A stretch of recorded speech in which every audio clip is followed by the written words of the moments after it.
Hi friends, ಎಲ್ಲರಿಗೂ ನಮಸ್ಕಾರ. ಇವತ್ತಿನ ವಿಡಿಯೋದಲ್ಲಿ ಹಳ್ಳಿ ಶೈಲಿಯಲ್ಲಿ ಸೋರೆಕಾಯಿ ಬಸ್ಸಾರು ಮತ್ತು ಅದರ ಪಲ್ಯ ಯಾವ ರೀತಿಯಾಗಿ ಮಾಡೋದು ಅಂತ ತಿಳಿಸ್ಕೊಡ್ತೀನಿ. ಇದು ಅನ್ನಕ್ಕೆ ಮುದ್ದೆಗೆಲ್ಲ ತುಂಬ ರುಚಿಯಾಗಿರುತ್ತೆ. ನೋಡಿ, ಇಲ್ಲಿ ಅರ್ಧ ಕೆಜಿ ಸೋರೆಕಾಯಿನ ಈ ರೀತಿಯಾಗಿ ಪೀಸಸ್ ಆಗಿ ಕಟ್ ಮಾಡಿ ಇಟ್ಕೊಂಡಿದ್ದೀನಿ. ಇದು ತುಂಬ ಎಳೆದಿದೆ, ಆದ್ದರಿಂದ ಇದರಲ್ಲಿರುವಂಥ ಬೀಜ ಮತ್ತು ತಿರುಳು ತೆಗೆದಿಲ್ಲ. ನೀವು ತಗೊಂಡಿರುವಂತಹ ಸೋರೆಕಾಯಿ ಏನಾದರೂ ಬಲ್ತಿದ್ರೆ ಬೀಜ ಮತ್ತು ತಿರುಳು ತೆಗೆದು ತಗೊಳ್ಳಿ. ಹಾಗೆಯೇ ಒಂದು ಕುಕ್ಕರ್ಗೆ ನಾನು ಈ ಕಪ್ಪಲ್ಲಿ 1 ಕಪ್ ತೊಗರಿಬೇಳೆ ಹಾಕ್ಕೊಳ್ತಾ ಇದ್ದೀನಿ. ಈಗ ಒಂದೆರಡು ಸರಿ ಚೆನ್ನಾಗಿ ತೊಳೆದುಕೊಂಡು ನಂತರ ತೆಗೆದಿಟ್ಕೊಂಡಿರುವಂತಹ ಸೋರೆಕಾಯಿನ ಹಾಕ್ಕೊಳ್ತಾ ಇದ್ದೀನಿ. ಹಾಗೆಯೇ ಇದಕ್ಕೆ ಬೇಯೋದಕ್ಕೆ ಬೇಕಾಗುವಷ್ಟು ನೀರನ್ನು ಸೇರಿಸ್ಕೊಳ್ಬೇಕು. ಬಸ್ಸಾರು ಮಾಡೋದಕ್ಕೆ ಒಂದು ಸ್ವಲ್ಪ ನೀರನ್ನು ಜಾಸ್ತಿನೇ ಹಾಕ್ಕೊಳ್ಬೇಕು. ಅದರಿಂದ ಒಂದು ಸ್ವಲ್ಪ ನೀರನ್ನು ಜಾಸ್ತಿ ಹಾಕ್ಕೊಂಡು ಒಂದು ಟೊಮೆಟೊ ಹಾಕ್ಕೊಂಡಿದ್ದೀನಿ. ರುಚಿಗೆ ತಕ್ಕಷ್ಟು ಉಪ್ಪನ್ನ ಹಾಕ್ಕೊಂಡು ನಾವು ಚೆನ್ನಾಗಿ ಮಿಕ್ಸ್ ಮಾಡಿಕೊಂಡು ಕುಕ್ಕರ್ ಲಿಡ್ನ ಕ್ಲೋಸ್ ಮಾಡಿ 1 ವಿಜಿಲ್ ಕೂಗಿಸ್ಕೋಬೇಕಷ್ಟೇ. ಸೋರೆಕಾಯಿ ಮತ್ತು ಬೇಳೆ ಬೇಯೋಷ್ಟರಲ್ಲಿ ನಾವು ಈರುಳ್ಳಿ ಬೆಳ್ಳುಳ್ಳಿ ಫ್ರೈ ಮಾಡ್ಕೊಳ್ಳೋಣ. ಒಂದು ಪ್ಯಾನ್ ಬಿಸಿಗಿಟ್ಟು ಅದಕ್ಕೆ ನಾನು 1 ಸ್ಪೂನ್ ಎಣ್ಣೆ ಹಾಕ್ಕೊಳ್ತಾ ಇದ್ದೀನಿ. ಎಣ್ಣೆ ಬಿಸಿ ಆದಮೇಲೆ 1 ಗಡ್ಡೆ ಈರುಳ್ಳಿ ಮತ್ತು 1 ಗಡ್ಡೆ ಬೆಳ್ಳುಳ್ಳಿನ ಹಾಕ್ಕೊಂಡು ನಾವು ಈಗ ಎಣ್ಣೆಯಲ್ಲೇ ಚೆನ್ನಾಗಿ ಫ್ರೈ ಮಾಡ್ಕೊಳ್ಬೇಕು. ನೋಡಿ, ಇಷ್ಟು ಫ್ರೈ ಆದಮೇಲೆ ಸ್ಟವ್ನ ಆಫ್ ಮಾಡಿಕೊಂಡು ಕಂಪ್ಲೀಟಾಗಿ ತಣ್ಣಗೆ ಆಗಿಬಿಡ್ತೀನಿ. ನೋಡಿ, 1 ವಿಜಿಲ್ ಬಂದಮೇಲೆ ನಾವು ವಿಜಿಲ್ನ ಓಪನ್ ಮಾಡಬೇಕಾಗುತ್ತೆ. ಯಾಕಂದರೆ ಕಂಪ್ಲೀಟಾಗಿ ತಣ್ಣಗೆ ಆಗಿಬಿಟ್ರೆ ಬೇಳೆ ನುಣ್ಣಗಾಗ್ಬಿಡುತ್ತೆ. ಬಸ್ಸಾರಿಗೆ ಬೇಳೆ ನುಣ್ಣಗಾಗಬಾರ್ದು. ಆದ್ದರಿಂದ 1 ವಿಜಿಲ್ ಬಂದಿದ ತಕ್ಷಣ ಆ ಗ್ಯಾಸ್ನೆಲ್ಲ ರಿಲೀಸ್ ಮಾಡಿಬಿಟ್ಟು ತೆಗೆದುಕೊಳ್ಬೇಕಾಗುತ್ತೆ. ನೋಡಿ, ಬೇಳೆ ಎಲ್ಲ ಇಷ್ಟು ಬೆಂದಿದ್ರೆ ಸಾಕಾಗುತ್ತೆ. ತುಂಬ ನುಣ್ಣಗೆಲ್ಲ ಬೇಯಿಸಬಾರ್ದು. ಸೋರೆಕಾಯಿ ಮತ್ತು ಬೇಳೆ ಇಷ್ಟು ಬೆಂದರೆ ಸಾಕಾಗುತ್ತೆ. ಈಗ ಇದರಲ್ಲಿ ಇರುವಂಥ ನೀರನ್ನೆಲ್ಲ ನಾವು ಸಪ್ರೇಟ್ ಮಾಡ್ಕೊಳ್ಬೇಕು. ಈ ಥರ ಹೋಲಿಸಿರುವಂಥ ಬಟ್ಲಿಗೆ ಹಾಕ್ಕೊಂಡು ಸಪ್ರೇಟ್ ಮಾಡ್ಕೊಳ್ತಾ ಇದ್ದೀನಿ. ನೋಡಿ, ಮೊದಲನೇದಾಗಿ ನಾವು ಸ್ವಲ್ಪ ಬೇಯಿಸಿರುವಂಥ ಬೇಳೆ ಮತ್ತು ಬೇಯಿಸಿರುವಂಥ ಟೊಮೆಟೊನ ತೆಗೆದುಕೊಳ್ತಾ ಇದ್ದೀನಿ. ಸಾಂಬಾರು ಮಾಡೋದಕ್ಕೋಸ್ಕರ ತೆಗೆದುಕೊಳ್ತಾ ಇರೋದು. ಈ ಪಾತ್ರೆಯಲ್ಲಿರೋದು ಪಲ್ಯ ಮಾಡೋದಕ್ಕೋಸ್ಕರ. ನೋಡಿ, ಈ ಬೇಳೆ ಬೇಯಿಸಿರುವಂಥ ನೀರನ್ನು ಚೆಲ್ಲಬಾರ್ದು. ಇದರಲ್ಲಿ ಸಾಂಬಾರು ಮಾಡೋದು ಹಾಗೆ ಇಟ್ಕೊಳ್ಬೇಕು. ಈ ಪ್ಲೇಟಲ್ಲಿ ತೆಗೆದಿರೋದನ್ನ ನಾವು ಕಂಪ್ಲೀಟಾಗಿ ತಣ್ಣಗೆ ಮಾಡಿದ್ಮೇಲೆ ಮಿಕ್ಸಿ ಜಾರ್ಗೆ ಹಾಕ್ಕೊಳ್ಬೇಕಾಗತ್ತೆ. ಇದು ಪಲ್ಯ ಮಾಡೋದಕ್ಕೋಸ್ಕರ, ಹಾಗೆಯೇ ಇದು ಸಾಂಬಾರು ಮಾಡೋದಕ್ಕೋಸ್ಕರ. ಚೆಲ್ಲಬಾರ್ದು, ಹಾಗೆಯೇ ಇಟ್ಕೊಳ್ಳಿ. ಮತ್ತೆ ಹೇಳ್ತಾ ಇದ್ದೀನಿ. ನೋಡಿ, ಇಲ್ಲಿ ಈರುಳ್ಳಿ ಬೆಳ್ಳುಳ್ಳಿ ಎಲ್ಲ ಕಂಪ್ಲೀಟಾಗಿ ತಣ್ಣಗಾದ್ಮೇಲೆ ಮಿಕ್ಸಿ ಜಾರ್ಗೆ ಹಾಕ್ಕೊಂಡಿದ್ದೀನಿ. ನಂತರ ಒಂದು ಸ್ವಲ್ಪ ಕೊತ್ತಂಬರಿ ಸೊಪ್ಪು, 1.5 ಟೇಬಲ್ ಸ್ಪೂನ್ ಆಗೋಷ್ಟು ಸಾಂಬಾರು ಪೌಡ್ರ್ ಹಾಕ್ಕೊಳ್ತಾ ಇದ್ದೀನಿ. 1 ಟೇಬಲ್ ಸ್ಪೂನ್ ಆಗೋಷ್ಟು ರೆಡ್ ಚಿಲ್ಲಿ ಪೌಡ್ರ್ ಹಾಕ್ಕೊಳ್ತಾ ಇದ್ದೀನಿ.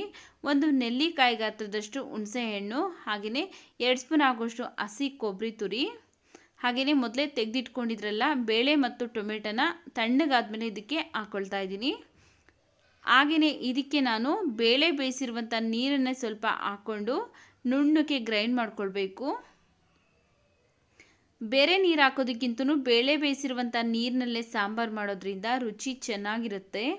ಅದರಿಂದ ಬೇಯಿಸ್ಬೇಕಾದ್ರೇ ಒಂದು ಸ್ವಲ್ಪ ನೀರನ್ನು ಜಾಸ್ತಿನೇ ಇಟ್ಕೊಂಡು ಬೇಯಿಸ್ಕೊಳ್ಬೇಕಾಗತ್ತೆ. ನೋಡಿ, ಮೊದಲೇ ನಾವು ಬೇಳೆ ಮತ್ತು ಸೋರೆಕಾಯಿ ಬೇಯಿಸ್ಕೊಂಡಿದ್ರಲ್ಲ ಅದೇ ಕುಕ್ಕರಿಗೆ ರುಬ್ಬಿರುವಂಥ ಮಿಶ್ರಣನ ಹಾಕ್ಕೊಂಡು ನಂತರ ಬೇಳೆ ಬೇಯಿಸಿರುವಂಥ ನೀರನ್ನೆಲ್ಲ ಸೇರಿಸ್ಕೊಳ್ತಾ ಇದ್ದೀನಿ. ನೋಡ್ಕೊಳ್ಳಿ, ನಿಮಗೆ ಯಾವ ಕನ್ಸಿಸ್ಟೆನ್ಸಿಗೆ ಬೇಕಾಗುತ್ತೋ ಆ ಕನ್ಸಿಸ್ಟೆನ್ಸಿಗೆ ನೋಡಿಕೊಂಡು ನೀವು ನೀರನ್ನು ಸೇರಿಸ್ಕೊಳ್ಬೇಕಾಗುತ್ತೆ. ನೋಡಿ, ನಾನು ಉಳಿದಿರುವಂಥ ಎಲ್ಲ ನೀರನ್ನು ಸಹ ಹಾಕ್ಕೊಳ್ತಾ ಇದ್ದೀನಿ. ನೋಡಿ, ಈ ಕನ್ಸಿಸ್ಟೆನ್ಸಿಲಿ ಇದ್ದರೆ ಸಾಂಬಾರು ಚೆನ್ನಾಗಿರುತ್ತೆ ಅನ್ನಕ್ಕೆ ಮುದ್ದೆಗೆಲ್ಲ. ಈಗ ಇದನ್ನು ನಾವು ಸ್ಟವ್ ಮೇಲೆ ಇಟ್ಕೊಂಡು ಒಂದು 3 ರಿಂದ 4 ನಿಮಿಷ ಚೆನ್ನಾಗಿ ಕುದಿಸ್ಕೊಳ್ಳೋಣ. ನೋಡಿ, ಈಗ ಒಂದು 3 ರಿಂದ 4 ನಿಮಿಷ ಆಗಿದೆ, ಚೆನ್ನಾಗಿ ಕುದೀತಾ ಇದೆ. ಈಗ ಬಸ್ಸಾರು ರೆಡಿ ಆಗಿದೆ. ಈ ಬಸ್ಸಾರಿಗೆ ಒಗ್ಗರಣೆ ಮಾಡ್ಕೊಳ್ಳೋಣ ಬನ್ನಿ. ಒಗ್ಗರಣೆ ಮಾಡೋದಕ್ಕೋಸ್ಕರ ಒಂದು ಪಾತ್ರೆ ಬಿಸಿಗಿಟ್ಟು ಅದಕ್ಕೆ ನಾನು 1 ಸ್ಪೂನ್ ಎಣ್ಣೆ ಹಾಕ್ಕೊಂಡಿದ್ದೀನಿ. ಎಣ್ಣೆ ಬಿಸಿ ಆದಮೇಲೆ ಒಂದು ಅರ್ಧ ಸ್ಪೂನ್ ಸಾಸಿವೆ, ಒಂದು ಸ್ವಲ್ಪ ಕರಿಬೇವಿನ ಸೊಪ್ಪನ್ನು ಹಾಕ್ಕೊಳ್ತಾ ಇದ್ದೀನಿ. ಈಗ ಇದಕ್ಕೆ ನಾವು ಮಾಡಿ ಇಟ್ಕೊಂಡಿರುವಂತಹ ಸಾಂಬಾರನ್ನ ಹಾಕ್ಕೊಳ್ಬೇಕು.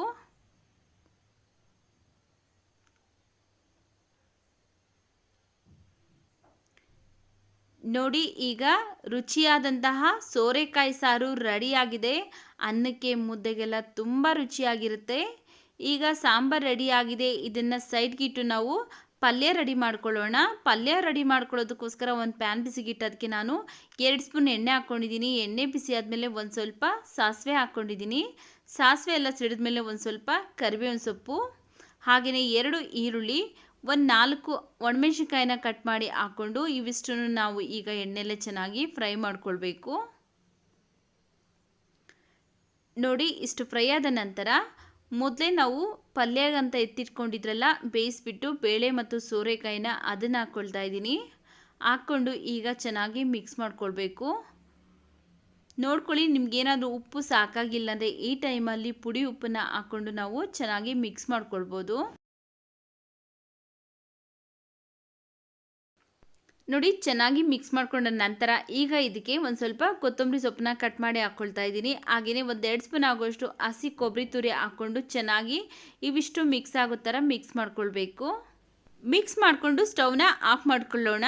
ನೋಡಿದ್ರಲ್ಲ ಯಾವ ರೀತಿಯಾಗಿ ತುಂಬ ಸುಲಭವಾಗಿ ಹಳ್ಳಿ ಶೈಲಿಯಲ್ಲಿ ಮಾಡುವಂತಹ ಸೋರೆಕಾಯಿ ಬಸ್ಸಾರು ಮತ್ತು ಅದ್ರ ಪಲ್ಯ. ಈ ವಿಡಿಯೋ ನಿಮಗೆ ಇಷ್ಟವಾಗಿದ್ದರೆ ಈ ವಿಡಿಯೋಗೊಂದು ಲೈಕ್ ಮಾಡಿ, ಈ ವಿಡಿಯೋನ ನಿಮ್ಮ ಫ್ಯಾಮಿಲಿ ಫ್ರೆಂಡ್ಸ್ ಗ್ರೂಪ್ಗೆ ಶೇರ್ ಮಾಡಿ. ಮತ್ತಷ್ಟು ಈಸಿ ರೆಸಿಪೀಸ್ಗಾಗಿ ನಮ್ಮ ಚಾನಲ್ಗೆ ಸಬ್ಸ್ಕ್ರೈಬ್ ಮಾಡಿಕೊಂಡು ಸಪೋರ್ಟ್ ಮಾಡಿ.